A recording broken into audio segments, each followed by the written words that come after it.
Allahu Allahu Allahu Allah Allahu Allahu Allahu Allah. Assalamu alaikum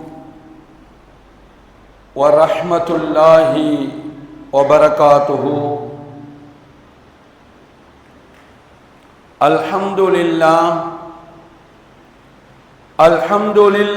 hamdan kathira wa subhanallahi bukratan wa asila. Wassalatu wassalamu ala ashrafi khalqillahi bashiran wa nadhira wa da'iyan ila Allahi bi'idhnihi wa sirajan munira. Sallallahu ala sayyidina wa nabiyyina maulana Muhammadin tasliman kathiran kathira. Amma ba'd, faqad qala Allahu ta'ala fil Qur'anil azim. Bismillahir rahmanir rahim.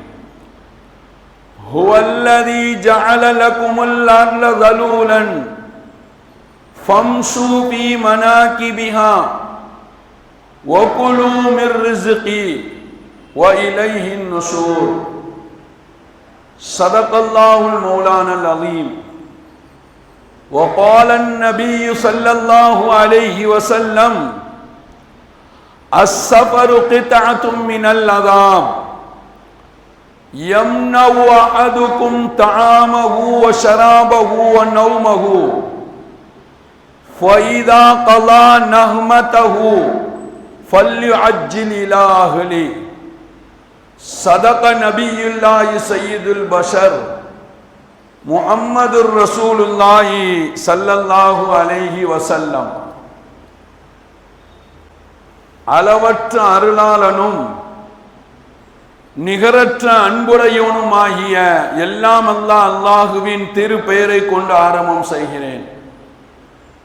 அவனுடைய அன்பும் அருளும் நமது உயிரிலும் மேலான ஹாத்தமுன் நபியின் முஹம்மதுர் ரசூலுல்லாஹி ஸல்லல்லாஹு அலைஹி வஸல்லம் அவர்கள் மீதும், அவர்களை பின்பற்றி வாழ்ந்த சத்திய சஹாபாக்கள், தாபியீன்கள், தபா தாபியீன்கள், குறிப்பாக ஜும்மாவுடைய தொழுகையை நிறைவு செய்வதற்காக இங்கே முன்னமே வருகின்றிருக்கக்கூடிய நம் அனைவர்கள் மீதும், இனி வர இருக்கக்கூடிய மூமின்கள் அனைவர்கள் மீதும் அல்லாஹ்வின் அன்பும் அருளும் என்றென்றும் நின்று நிலவட்டுமாக என்ற நல்ல துஆக்களோடு எனது உரையை ஆரம்பம் செய்கிறேன். சங்கைக்குரிய அல்லாஹ்வின் நல்லடியார்களே, அல்லாஹ்வினுடைய மகத்தான பேரருளால் 2025ஆம் ஆண்டு ஹஜ் பயணத்தை மேற்கொண்ட ஹாஜிகள் அத்தனை பேரும் தாயகம் திரும்பக்கூடிய ஒரு காலமாக இருக்கிறது. அவர்களின் பயணத்தை பாதுகாப்பாகவும் நிம்மதியாகவும் சலாமத்தாகவும் அல்லாஹ் ஆக்கி அருள்வானாக. சங்கிக்குரிய அல்லாஹ் நல்லடியார்களே, ஆஜிகள் அனைவர்களும் தாயகம் திரும்பக்கூடிய, நாடு திரும்புவதற்காக மேற்கொள்ளக்கூடிய பயணம் அதிகம் நடைபெறக்கூடிய இந்த காலகட்டத்தில் பயணம் குறித்து ஆழமான சிந்தனையும் விழிப்புணர்வும், அது விஷயத்தில் தனி கவனமும் வாழ்க்கையில் வர வேண்டும் என்று மார்க்கம் நமக்கு சொல்லி தருகிறது. சங்கிக்குரிய அல்லாஹ்வின் நல்லடியார்களே, திருக்குர்ஆனில் சற்று ஏறக்குறைய 10 இடங்களில் சஃபர், பயணம் என்கிற வார்த்தையை அல்லாஹ் பயன்படுத்துகிறான். அதே கருத்தை உள்ளடக்கிய இன்னொரு வார்த்தை சீரு, நீங்கள் பூமியை சுற்றி பாருங்கள் என்ற வார்த்தை 16 இடங்களில் குர்ஆனில் வருகிறது. பொதுவாக பயணம் குறித்து குர்ஆனில் அல்லாஹ் சொல்ல வரக்கூடிய செய்தி என்ன தெரியுமா? பூமியை உங்களுக்கு வசப்படுத்தி கொடுத்திருக்கிறோம். இந்த பூமியை உங்களுக்கு வசப்படுத்தி கொடுத்திருக்கிறோம். ஹுவல்லதி ஜஅல லகுமுல் அர்ல ஸலூலன் ஃபம்ஷூ ஃபீ மனாகிபிஹா. நீங்கள் பூமியிலே பயணம் செய்து பாருங்கள். எதற்காக தெரியுமா? அவனுடைய நியமத்துகளை விளங்கி அவனுக்கு நன்றி செலுத்த வேண்டும் என்பதற்காக பூமியை உங்களுக்கு வசப்படுத்தி கொடுத்திருக்கிறோம் என்று அல்லாஹ் குர்ஆனிலே சொல்லுவான். சங்கைக்குரிய அல்லாஹ் நல்லடியார்களே, பயணம் ஒவ்வொரு மனித வாழ்க்கையிலும் ரொம்ப முக்கியமான ஒன்று. பயணம் ஒவ்வொரு மனித வாழ்க்கையிலும் ரொம்ப முக்கியமான ஒன்று. பூமியிலே பயணங்கள் எத்தனை விதமாக நடக்கிறது என்பதை நாம் பார்த்து கொண்டிருக்கிறோம். சிலருக்கு இரு சக்கர வாகன பயணம், இன்னும் சிலருக்கு 4 சக்கர வாகன பயணம், சிலருக்கு பஸ்ஸில் பயணம், சிலருக்கு ரயில் பயணம், சிலருக்கு கடல் பயணம், கப்பல் பயணம், சிலருக்கு விமான பயணம் என்று உலகத்தில் இத்தனை விதமான பயணங்களை நாம் பார்த்து கொண்டிருக்கிறோம். சங்கைக்குரிய அல்லாஹ் நல்லடியார்களே, திருக்குர்ஆனில் நபியினுடைய பயணத்தை குறித்து பேச வருகிற போது அல்லாஹ் சொல்லுவான், அஸ்ரா பி அப்திஹி லைலன் மினல் மஸ்ஜிதில் ஹராமி இலல் மஸ்ஜிதில் அக்ஸா. நபியின் பயணத்தை குறித்து சொல்ல வருகிற போது அல்லாஹ் சொல்லுகிறான், காபத்துல்லாவில் இருந்து தொலைதூரத்தில் இருக்கக்கூடிய பைத்துல் முகத்தஸில் இருக்கக்கூடிய மஸ்ஜிதுல் அக்ஸாவுக்கு அல்லாஹ் தன்னுடைய அடியாரை அழைத்து சென்றான் என்று அல்லாஹ் குர்ஆனிலே நபியின் பயணத்தை குறித்து பேசுவான். இந்த ஆயத்து தொடர்பாக விரிவுரையாளர்கள் சொல்லித் தரக்கூடிய செய்தி என்ன தெரியுமா?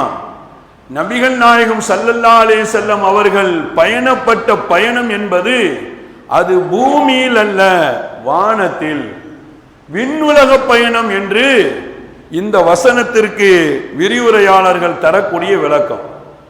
சங்கைக்குரிய அல்லாஹ் நல்லடியார்களே, இங்க உங்களுடைய சிந்தனைக்கு ஒரு செய்தியை ஞாபகப்படுத்துவேன். பல்வேறு விதமான பயணங்கள் பூமியில் நடந்தாலும், ஒவ்வொரு மனிதனுடைய வாழ்க்கையிலும் பல்வேறு விதமான பயணங்கள் பூமியில் நடந்தாலும், உலகத்தில் ரொம்ப சேஃப்டியான பயணம், ரொம்ப சேஃபான பயணம் என்பது அது விமான பயணம் தான் என்று ஒரு ஆய்வு சொல்லுது.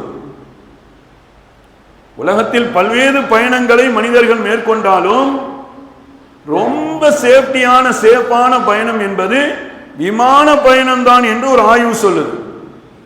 விமான பயணத்தில் தான் 0.04 என்ற சதவீதம் பயணம் செய்யக்கூடிய அந்த பயனாளிகளுக்கு ஆபத்து இருக்கிறது. ஆனால் மற்ற பயணங்களில் அப்படி அல்ல, இதை விட கூடுதலான ஆபத்துகள் இருக்கிறது. எனவே உலகத்தில் ரொம்ப சேஃபான பயணம் என்பது விமான பயணம்தான் என்று ஒரு ஆய்வு ஒரு தகவலை வெளியிட்டு இருக்கிறது. சங்கைக்குரிய அல்லாஹ் நல்லடியார்களே, இங்கே உங்களுடைய சிந்தனைக்கு சில செய்திகளை சிந்திக்க சொல்லுவேன். இந்த நிலையில் சென்ற வாரம் 12ஆம் தேதி அகமதாபாத்தில் நடந்து இருக்கக்கூடிய விமான விபத்து உலகத்தையே அதன் பக்கம் திரும்பி பார்க்க வைத்திருக்கிறது. உலகத்தையே உலுக்கி கொண்டிருக்கக்கூடிய ஒரு சம்பவமாக பார்க்கப்படுகிறது. சங்கைக்குரிய அல்லாஹ் நல்லடியார்களே, ஏர் இந்தியா விமானம் 242 பயணிகளோடு விழுந்து நொறுங்கி தீப்பிடித்து அத்தனை பேர்களும் ஒருவரை தவிர, இன்னும் தெளிவாக சொல்லுமானால் 270க்கும் மேற்பட்டவர்கள்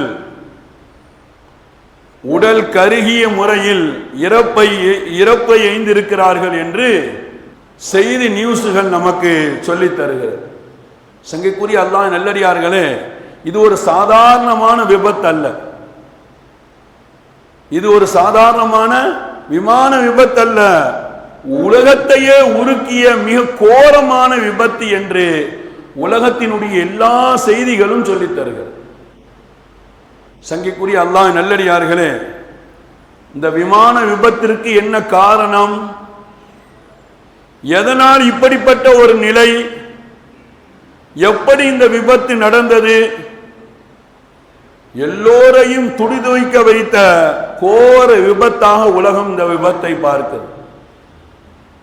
சங்கைக்குரிய அல்லாஹ் நல்லடியார்களே, இந்த விபத்தில் இருந்து இந்த உலகத்தில் வாழக்கூடிய மனிதர்கள் பெற வேண்டிய பலவிதமான பாடங்கள் இருக்கிறது என்று மார்க்க சட்ட வல்லுநர்கள் நமக்கு சொல்லித் தர்றாங்க. முதலாவது அவர்கள் சொல்கிறார்கள், இந்த உலகத்தில் மனித வாழ்க்கை என்பது நிரந்தரமற்றது என்று இந்த விபத்து இன்றைக்கு வாழக்கூடிய மனிதர்களுக்கு சொல்லக்கூடிய முக்கிய செய்தி என்று சொல்லுகிறார்கள்.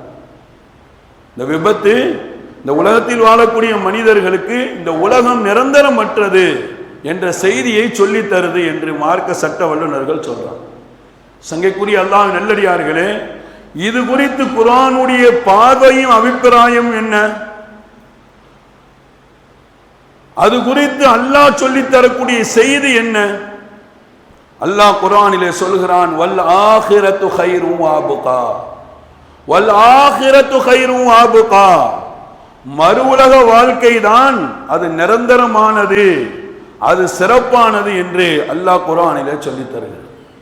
சங்கைக்குரிய அல்லாஹ் நல்லடியார்களே, இன்றைய வாழ்வியல் சூழலில் நபிகள் நாயகம் ஸல்லல்லாஹு அலைஹி வஸல்லம் அவர்கள் அதற்கான வழிகளை நிரந்தரமற்ற உலகத்தில் நிரந்தரமற்ற உலகத்தில் நிரந்தரமான வாழ்க்கைக்காக நீங்கள் வாழ வேண்டும் என்று சில வழிகளை நமக்கு கற்றுத் தருகிறார்கள். சங்கைக்குரிய அல்லாஹ் நல்லடியார்களே, ரசூலுல்லாஹி ஸல்லல்லாஹு அலைஹி வஸல்லம் அவர்கள் உலகத்தில் வாழ்க்கையின் நிலையை குறித்து இந்த சமுதாயத்திற்கு தன்னோடு வாழ்ந்த சஹாபிகளுக்கு சொல்ல வரும்பொழுது சொன்ன செய்தி என்ன தெரியுமா? ஸல்லல்லாஹு அலைஹி வஸல்லம் சொன்னார்கள், நீங்கள் இந்த உலகத்தில் ஒரு பயணியை போல் வாழுங்கள் என்றார்கள். ஒரு மனிதர் 2 நாள் டூர் செல்கிறார், அதற்கு தேவையான ட்ரெஸ் வச்சிருப்பார், அதற்கு தேவையான சாப்பாடு ஏற்பாடு, அதற்கு தேவையான தங்குதல் ஏற்பாடு, அதற்கு தேவையான பண தேவைகள். அதே போல இந்த உலகத்தில் எவ்வளவு நாள் வாழப் போகிறீர்களோ அதற்கு தேவையான ஏற்பாடுகளை நீங்கள் செய்து கொள்ளுங்கள், ஒரு பயணியை போல் வாழுங்கள் என்றார்கள் ரசூலுல்லாஹி ஸல்லல்லாஹு அலைஹி வஸல்லம். அந்த வாழ்க்கையை இந்த சமுதாயத்திற்கு கற்றுக் கொடுத்தார்கள் என்பது மாத்திரமல்ல, சூழ இருந்த தன்னை சுற்றி இருக்கக்கூடிய சஹாபிகளுக்கும் சொல்லிக் கொடுத்தார்கள். சங்கைக்குரிய அல்லாஹ் நல்லடியார்களே, ஒரு அழகான வரலாறு ஹதீஸ் கிதாபிலே பதிவு செய்யப்பட்டிருக்கிறது. ஸல்லல்லாஹு அலைஹி வஸல்லம் அவர்கள் சஹாபிகளை கூப்பிட்டு சொன்னார்கள், ஒரு அழகான உதாரணம் சொன்னார்கள். உங்களுடைய வாழ்க்கையில் 3 இருக்கிறது, அந்த 3 சகோதரர்களை போல. உங்களுடைய ஒவ்வொருவருடைய வாழ்க்கையிலும் 3 இருக்கு, அத 3 சகோதரர்கள் என்று சொல்லிட்டு ஸல்லல்லாஹு அலைஹி சொன்னாங்க. உங்களுடைய வாழ்க்கையில் நீங்கள் சம்பாதித்த பொருளாதாரம் அது உங்களுடைய ஒரு சகோதரர், உங்களோடு வாழக்கூடிய உங்களுடைய குடும்பத்தார்கள் அது இன்னொரு சகோதரர்கள், அதே போல் உங்களுடைய வாழ்க்கையில் நீங்கள் செய்யக்கூடிய அமல்கள் அது உங்களுடைய சகோதரர்கள். உங்களுடைய வாழ்க்கையில் இருக்கக்கூடிய இந்த 3 சகோதரர்கள் போல என்று சொல்லிட்டு ரசூலுல்லாஹி ஸல்லல்லாஹு அலைஹி வஸல்லம் சொன்னார்கள் சஹாபிகளை கூப்பிட்டு, நீங்கள் சம்பாதித்து வைத்திருக்கக்கூடிய உங்களுடைய சொத்துக்கள் ஒவ்வொரு மனிதனிடத்தில் சொல்லுமாம், நான் உன்னுடைய பசியை நான் போக்குவேன், உன்னுடைய தேவைகளை நான் நிறைவேற்றி தருவேன், உலகமெல்லாம் நீ எங்கு சென்றாலும் உன்னை கண்ணியத்தோடு வாழ வைப்பேன், உன்னுடைய ஆசைகளை எல்லாம் நான் நிறைவேற்றி தருவேன் என்று ஒவ்வொரு மனிதன் சம்பாதித்த சொத்தும் அந்த மனிதனிடத்தில் சொல்லுவோம். சொல்லிட்டு சொல்லுமா, இதெல்லாம் நீ உயிரோடு இருக்கிற வரைக்கும் நான் செய்வேன், நீ மூத்தாகிவிட்டால், நீங்கள் மரணித்து விட்டால் என்னை அடுத்தவர்கள் எடுத்து சென்று விடுவார்கள் என்று நீங்கள் சம்பாதித்து வைத்த சொத்து ஒவ்வொரு மனிதனிடத்திலும் சொல்லும் என்று சஹாபிகளிடத்தில் ரசூலுல்லாஹி ஸல்லல்லாஹு அலைஹி வஸல்லம் சொன்னார்.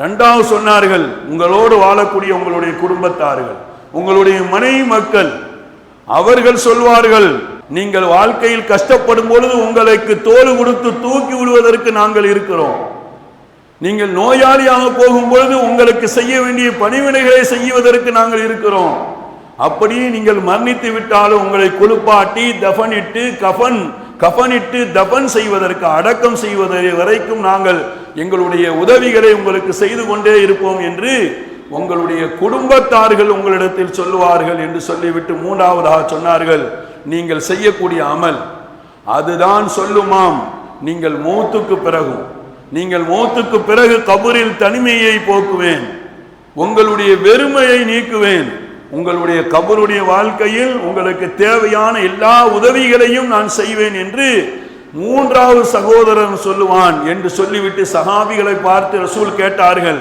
இந்த மூன்று சகோதரர்களில் யார்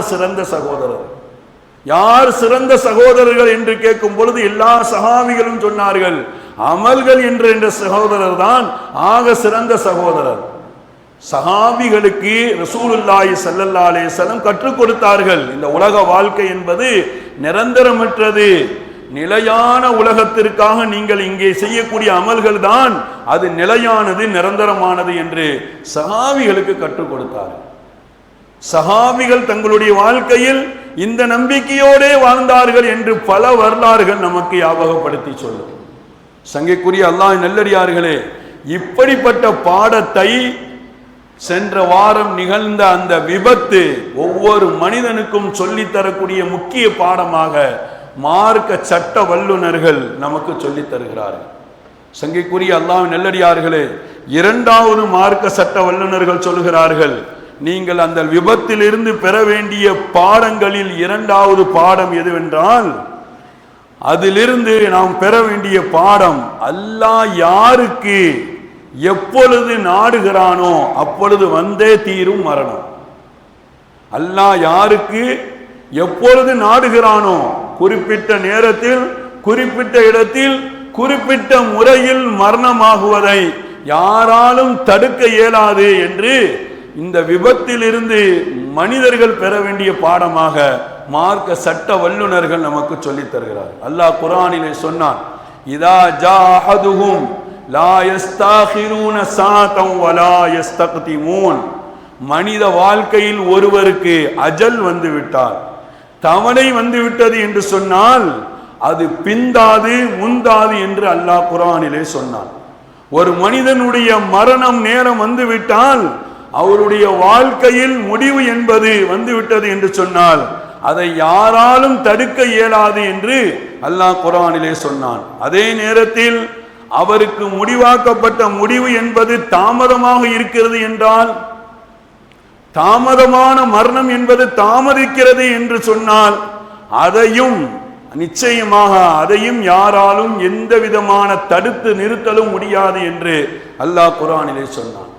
இந்த செய்தியை தான் இந்த விபத்தில் ஒருவர் உயிர் தப்பினார் என்று சொல்லும் பொழுது மார்க்க அறிஞர்கள் சொல்லித் தருகிறார்கள், அவருக்கு மரணம் என்பது தாமதமாக இருந்தால் எவ்வளவு பெரிய விபத்து ஏற்பட்டாலும் அதிலிருந்து அல்லாஹ் அவரை காப்பாற்றியே தீருவான், அதற்கான எல்லா ஏற்பாடுகளையும் அல்லாஹ் செய்வான் என்று குர்ஆன் நமக்கு சொல்லித் தருகிறது.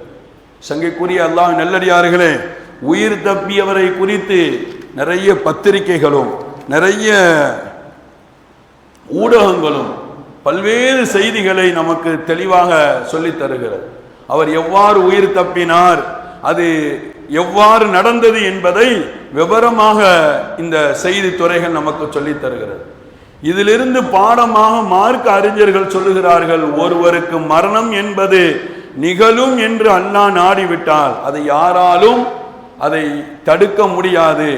ஒருவருக்கு மரணம் தாமதமாகும் என்றால் அதையும் யாராலும் தடுக்க முடியாது என்று மார்க்க அறிஞர்கள் நமக்கு சொல்லித் தருகிறார்கள். சங்கைக்குரிய அல்லாஹ் நல்லடியார்களே, குறிப்பிட்ட மனிதர்களுடைய நிகழ்வை சொல்வது என்பது இங்க நோக்கம் அல்ல. நம்மளுடைய வாழ்க்கையில் இதிலிருந்து நாம் பெற வேண்டிய படிப்பினைகள், மரணம் என்பது அல்லாஹ் நியமித்த நேரத்திலிருந்து முந்தாது பிந்தாது என்பதை நம்மளுடைய வாழ்க்கையில் அந்த உணர்வோடு வாழ வேண்டும் என்று மார்க்க அறிஞர்கள் சொல்லித் தருகிறார்கள். சங்கைக்குரிய அல்லாஹ் நல்லடியார்களே, அதே போல இந்த நிகழ்ச்சியிலிருந்து பெற வேண்டிய பாடங்களில் படிப்பினைகளில் மூன்றாவது, பயணத்தின் போது பொதுமக்களின் பாதுகாப்பு அது ரொம்ப முக்கியம் என்கிறார். பயணத்தின் போது பயணம் செய்யக்கூடிய மக்களின் பாதுகாப்பு அது ரொம்ப முக்கியம் என்பதை இதிலிருந்து பெற வேண்டிய பாடமாக மார்க்க சட்ட வல்லுநர்கள் சொல்லித் தருகிறார்கள். அதனால்தான் பயணத்தின் ஆரம்பத்தில் செய்ய வேண்டிய காரியங்களை குறித்து மார்க்கம் சொல்லித் தரும் பொழுது முக்கியமான ஒரு காரியமாக துஆவை நமக்கு சொல்லித் தருகிறது.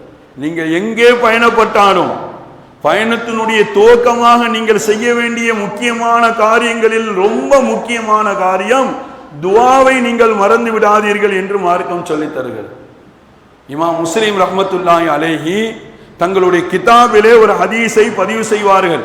சையதுனா இப்னு உமர் ரலியல்லாஹு தஆலா அன்ஹு அவர்கள் அறிவிக்கிறார்கள். இப்னு உமர் ரலியல்லாஹு தஆலா அன்ஹு சொல்றாங்க, இப்னு உமர் ரலியல்லாஹு தஆலா அன்ஹு மக்களை எல்லாம் கூப்பிட்டு ஒரு துஆவை கற்றுக் கொடுக்கிறாங்க. பயணத்தின் போது நீங்கள் ஆரம்பமாக செய்ய வேண்டிய முக்கியமான காரியமாக இந்த துஆ இருக்க வேண்டும் என்று மக்களை கூப்பிட்டு இப்னு உமர் ரலியல்லாஹு தஆலா அன்ஹு கற்றுக் கொடுத்த அந்த ஹதீஸை இமாம் முஸ்லிம் தங்களுடைய கிதாபிலே பதிவு செய்வார். சொன்னார்கள், ரசூலுல்லாஹி ஸல்லல்லாஹு அலைஹி வஸல்லம் அவர்கள் எங்கேயாவது பயணம் செய்யணும் நாடி ஒட்டகத்தின் மீது அமர்ந்து விட்டால் ஸல்லல்லாஹு அலைஹி வஸல்லம் அவர்கள் 3 தடவை தக்பீர் சொல்வார்கள். அல்லாஹு அக்பர், அல்லாஹு அக்பர், அல்லாஹு அக்பர் என்று 3 தடவை தக்பீர் சொல்லிவிட்டு பயணத்தினுடைய துஆவை ஓதுவார்கள். சுப்ஹானல்லதி சக்கர் லனா ஹாதா வமா குன்னா லஹு முக்ரினீன் வ இன்னா இலா ரப்பினா லமுன்கலிபூன் அல்லாஹும்ம இன்னா நஸ்அலுக ஃபீ சஃபரினா ஹாதல் பிர்ர வத்தக்வா வ மினல் அமலி மா தர்லா அல்லாஹும்ம ஹவ்வின் அலைனா சஃபரனா வத்வி அன்னா புஅதா அல்லாஹும்ம அன்த ஸாஹிபு ஃபிஸ் ஸஃபர் வல் கலீஃபத்து ஃபில் அஹ்ல் அல்லாஹும்ம இன்னா நஊது பிக ஃபீ வஅஸாயிஸ் ஸஃபரி வ காஃபத்தில் முன்தரி வ சூஇல் முன்கலபி ஃபில் மாலி வல் அஹ்லி என்ற துஆவை ரசூலுல்லாஹி ஸல்லல்லாஹு அலைஹி வஸல்லம் அவர்கள் பயணத்தின் போது ஒட்டகத்தின் மீது அமர்ந்து விட்டால் இந்த துஆவை ஓதுவார்கள் என்று சொல்லி அன்றைக்கு வாழ்ந்த மக்களுக்கெல்லாம் இப்னு உமர் ரலியல்லாஹு தஆலா அன்ஹு கற்றுக் கொடுத்தார்கள். அதே ஒரு இடத்திற்கு பயணம் செய்து போன வேளை முடிந்து விட்டால் ரசூலுல்லாஹி ஸல்லல்லாஹு அலைஹி வஸல்லம் அவர்கள் திரும்பும் போது இதே துஆவை ஓதுவார்கள். ஆனால் ஒரு சில வார்த்தைகளை கூட்டிக் கொள்வார்கள்.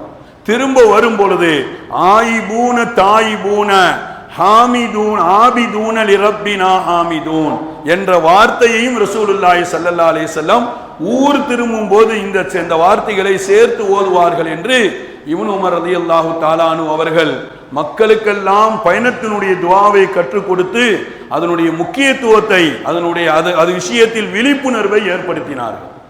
இமாம் முஸ்லிம் ரஹ்மத்துல்லாஹி அலைஹி இந்த கிதாபிலே இந்த ஹதீஸை பதிவு செய்கிறார்கள். கருணை சங்கைக்குரிய அல்லாஹ்வின் நல்லடியார்களே, பயணத்தின் பாதுகாப்பு என்பது ரொம்ப முக்கியம் என்பதை ரசூலுல்லாஹி ஸல்லல்லாஹு அலைஹி வஸல்லம் பல சந்தர்ப்பங்களில் இந்த சமுதாயத்திற்கு தன்னுடைய தோழர்களுக்கு அதை உணர்த்தி காட்டினார்கள். ரசூலுல்லாஹி ஸல்லல்லாஹு அலைஹி வஸல்லம் ஒரு தடவை சொன்னார்கள், அஸ்ஸஃபரு கிதாத்தும் மினல் அதாப்.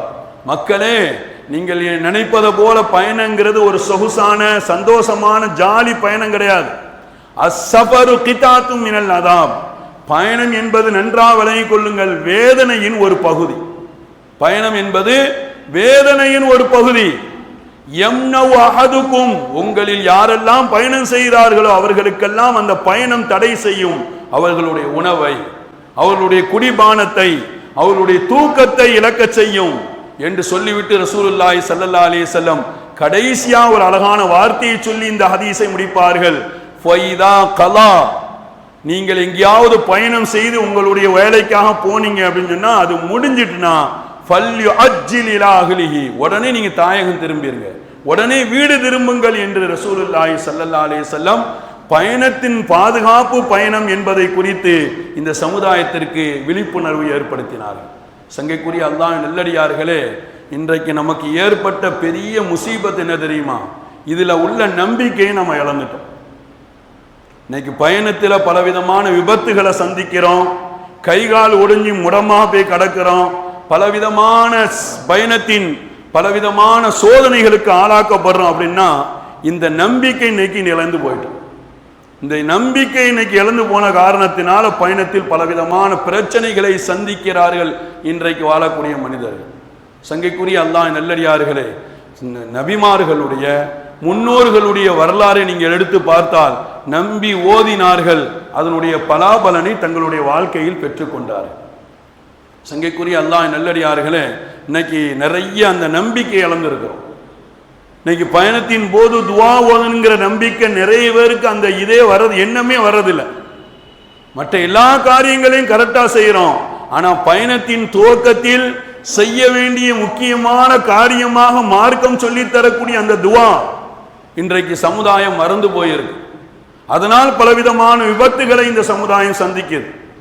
சங்கைக்குரிய அல்லாஹ் நல்லடியார்களே, சஹாபிகளும் சரி நபிமார்களும் ஒவ்வொரு துவாவையும் ஒவ்வொரு திக்ரையும் நம்பி ஓதினார்கள், அதனால் பாதுகாப்பு பெற்றார்கள் என்று வரலாறு நமக்கு சொல்லுது. சங்கைக்குரிய அல்லாஹ் நல்லடியார்களே, யூனுஸ் அலைஹிஸ்ஸலாம் அவர்கள் கடல்ல போய் மீன் வயிற்றுக்குள்ள மாட்டிக்கொண்டார்கள்.